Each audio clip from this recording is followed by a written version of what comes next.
Welcome to GX9 news. Polavaram మండలం పట్టిసీమ అంగన్వాడీ కేంద్రాలను అదేవిధంగా ప్రభుత్వ గిరిజన సంక్షేమ ఆశ్రమ పాఠశాలలు అయిన ఇటుకలకోట బోడిగూడెం పాఠశాలలో AP food commission number Ganjimala Devi ఆకస్మిక తనిఖీ నిర్వహించి రికార్డులు పరిశీలించి హాస్టల్ నిర్వహణపై అసహనం వ్యక్తం చేశారు. ఇటుకలకోట హాస్టల్లో కాలం చెల్లిన ధనియాల పొడి వాడడం గమనించి నిర్వాహక సిబ్బందిపై ఆగ్రహం వ్యక్తం చేశారు. క్రమం తప్పకుండా మెనూ ప్రకారం నడుచుకోవాలని అన్నారు.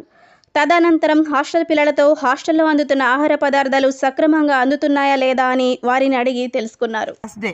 సరే వదిలేయండి, మనకి మెనూ డివేట్ అవ్వకూడదు. అట్లానే మనకి స్టోర్ మెయింటెనెన్స్ కూడా చాలా ఇంపార్టెంట్. అస్సలు బాగాలేదు, ప్రొవిజన్స్ అన్నీ చీమలు భయంకరంగా ఉన్నాయి, అస్సలు బాగాలేదు. స్టాక్ రూమ్ అస్సలు బాగాలేదు. ఎవరైతే ఇప్పుడు వంట వాళ్ళు ఉన్నారు, ఏదో ఒక టైంలో ఖాళీగా ఉన్నారనుకోండి, కాసేపు ఎండలో పోయించి చెరిగించి శుభ్రంగా డ్రమ్ముల్లో పెట్టి పెట్టించండి. మీకు పెద్ద పెద్ద గిన్నెలు ఉన్నాయి, ఆ గిన్నెల్లో తెచ్చి పెట్టి మూతలు పెట్టించండి. అట్లా ఓపెన్గా ఉండకూడదు. కూరగాయలైనా ఆకుకూరలైనా లేకపోతే వాళ్ళకి ఇచ్చే పండైనా కనీసం 2 days ముందు మన స్టోర్ రూమ్లో ఉండాలి. ఏ కూరగాయ ఏ రోజు ఏది ఉందో అదే పెట్టాలి. ఆల్టర్నేటివ్ మార్చుకోవడానికి మనకు అధికారం లేదు. ప్రతిరోజు ఆకుకూర పప్పు ఉండాలి, మధ్యాహ్నం కూరగాయ కూర, సాయంత్రం సాంబార్ కానీ రసం కానీ ఉండాలి, కూరగాయ కూర ఉండాలి. స్నాక్స్ కంపల్సరీ, టిఫిన్లో కాంబినేషన్ ఏముంది అది కంపల్సరీ. అట్లా చేసుకోవాలి. స్టోర్ జాగ్రత్తగా మెయింటైన్ చేసుకోవాలి. రికార్డు మీది బాగోలేదు, రికార్డు కూడా ఫినిషింగ్ క్లోజ్డ్ బ్యాలెన్స్ లేదు. ఇంకోటి శనగలు కవర్లో కట్టున్నాయి. ఆవిడ నేను కొనుక్కొచ్చుకున్నాను అంటుంది. ఇక్కడ చూస్తే శనగలు బఠానీలు, ఇక్కడ చూస్తే 0 ఉంది, అంటే ఏమీ లేనట్టుంది. అవి మాత్రం కొనుక్కొచ్చుకున్నాను అంటుంది. ఇక భగవంతుడు తెలియాలి. ఆ 2-3 కేజీల కోసం నేను ఆవిడ మీద ఏమి యాక్షన్ తీసుకోలేను. కానీ ఒకవేళ అది కనుక దాని నిండా ఎలా ఉన్నాయి పురుగులు చూసావా? ఒకసారి ఓపెన్ చేసి చూడమ్మా. ఎందుకు ఉండాలమ్మా మీ రూమ్లోనా? ఒక్క నిమిషం పనినా ఇక్కడ పెట్టుకుంటే దీన్ని ఇంకో దానికి ఇంకో దానికి అలాగలా బియ్యానికి మొత్తానికి అన్ని. అవునా? మరి ఎలాగమ్మా? అది కూడా మేమే చెప్పాలంటే ఎట్లా అవుతుంది?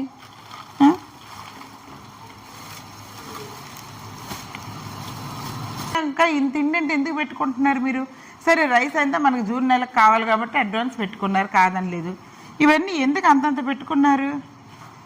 టైంకి వండలేదా, పెట్టలేదా పిల్లలకి? ఎలా రాసేస్తావు? 10th వాళ్ళు వెళ్ళిపోతారని నీకు తెలీదా? వాళ్ళకి ఎగ్జామ్ ఎప్పుడు, వాళ్ళు ఎప్పుడు వెళ్ళిపోతారు, వాళ్ళు వెళ్ళాక ఇంకెంత ఉంటారు? మరి వార్డెన్ పని అదేగమ్మా, స్టోర్ ఇన్ఛార్జ్ పని అదేగా. అంతకుముందు నేను రాలేదు కదా, అందుకే చేయలేదు. ఇప్పుడు వచ్చాను కాబట్టి ఈ సంవత్సరం అంటున్నాం. మళ్ళీ రేపు రాను కాబట్టి తెలీదు. ఎలా చేస్తారో మాకు తెలీదు. టీచరేనండి, టీచర్లనే వార్డెన్లుగా ఇస్తూ ఉంటారు. నాకు తెలుసు ఆ విషయం. ఎవరిది బాధ్యత ఉందో వాళ్ళే చూసుకోవాలి, ప్రిన్సిపల్ చూసుకోవాలి.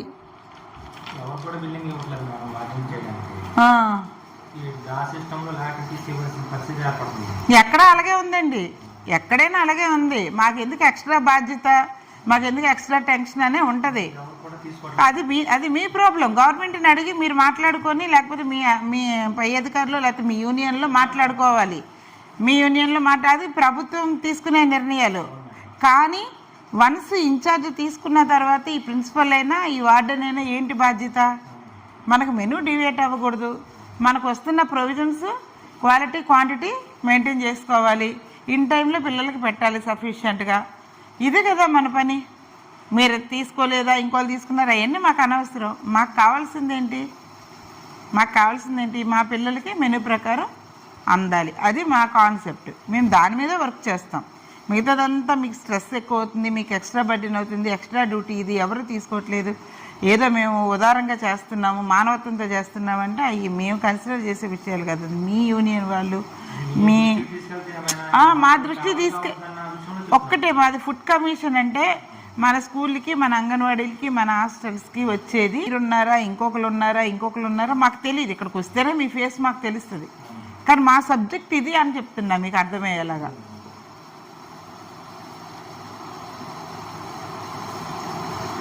6.5 కేజీలు ఆవాలు ఉన్నాయి. ఏం చేస్తాం చెప్పండి?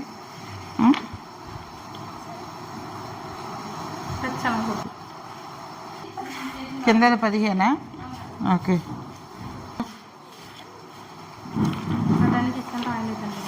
బయట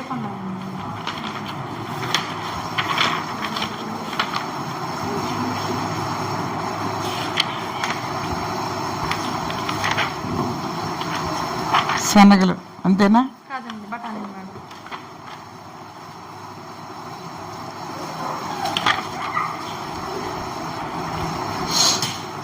ఎంత ఉంది మనకి? రాయాలి కదా, వేయింగ్ మిషన్ పని.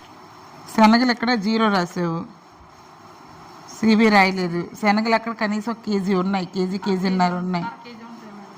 ఆంధ్రప్రదేశ్ రాష్ట్ర ఆహార కమిషన్ సభ్యురాలుగా ఉన్నాను. ఈరోజు ఆకస్మికంగా పోలవరం మండలం తనిఖీ చేయడానికి మార్నింగ్ రావడం జరిగింది. పోలవరం మండలంలో పట్టిసీమ విలేజ్లో నేను ఒక 2 అంగన్వాడీలు చూశాను. 2 అంగన్వాడీ సెంటర్లు నన్ను చాలా నిరాశపరిచాయి. పిల్లలు లేరు, వంట చేయలేదు, పాలు గుడ్డు ఉడకబెట్టలేదు. 12 గంటలకే తాళాలు వేసి ఆయా వెళ్ళిపోయింది. టీచర్ అయితే సెంటర్కి రాలేదు. ఒక సెంటర్ టీచర్ ఆయా ఉన్నారు, ఇద్దరు. నేను గట్టిగా మాట్లాడేటప్పుడు అబద్ధం చెప్పామండి, ఉడకబెట్టాం పాలు గుడ్డు అని చెప్పి. పెట్టలేదండి, అన్నం కూరలు ఉండలేదండి అని చెప్పారు. ఎందుకు అంటున్నామంటే క్షేత్రస్థాయిలో పరిశీలించడం అనేది ప్రతిరోజు సాధ్యమేనా? అయ్యే పని కాదు కదా.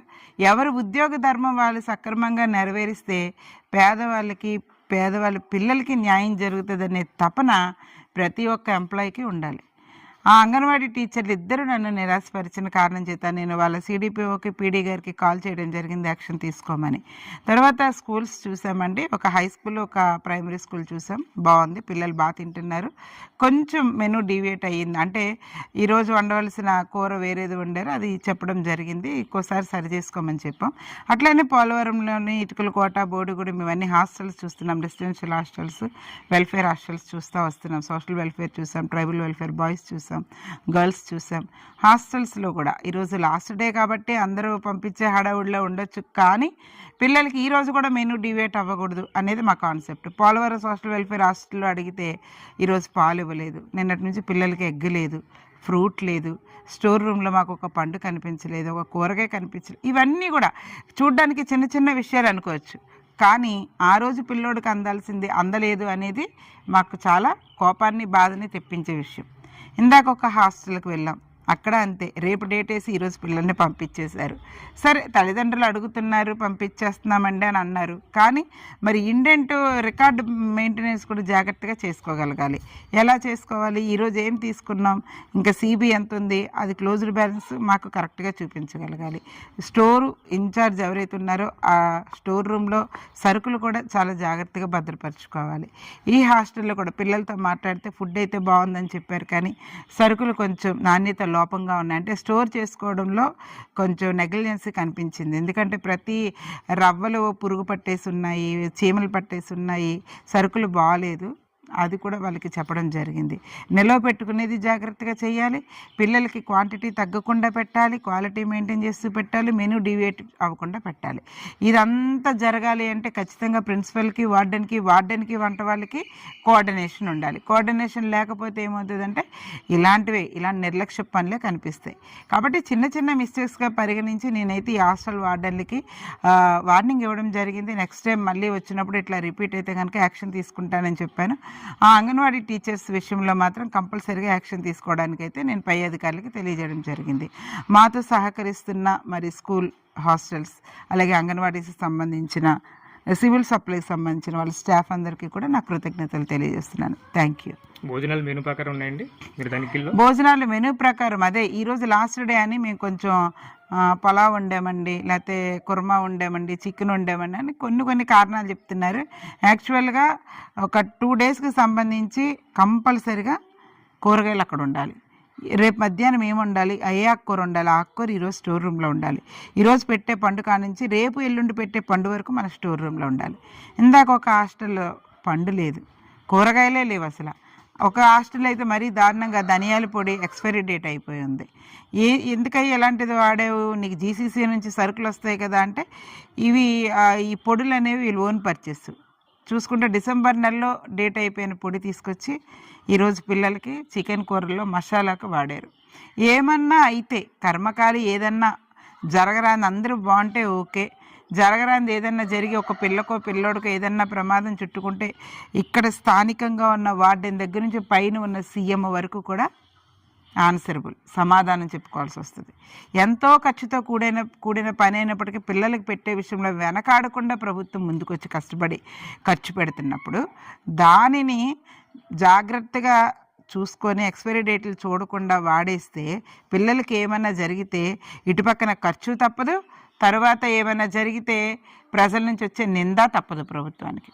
కాబట్టి ప్రభుత్వానికి నింద తెప్పించే పనులు ఏ ఉద్యోగస్తులు చేస్తామన్నా ఆ నిర్లక్ష్యాన్ని మేము సహించం. పిల్లలకు పెట్టే ఫుడ్ విషయంలో మేము మెనూ డీవియేట్ సహించం, అలాగే క్వాలిటీ మెయింటైన్ చేయకపోయినా మేము డీవియేషన్ సహించం, క్వాంటిటీ పెట్టకపోయినా మేము డీవియేషన్ సహించం. ఇన్ని రకాలుగా మా ఫుడ్ కమిషన్ స్టేట్ అంతా తిరుగుతూ ఉంది. అందులో భాగంగా ఆల్ ఆఫ్ సడన్ ఈరోజు పోలవరం మండలం నేను ఒక్కదాన్నే ఏ ఆఫీసర్కి చెప్పకుండా రావడం జరిగింది. Thank you.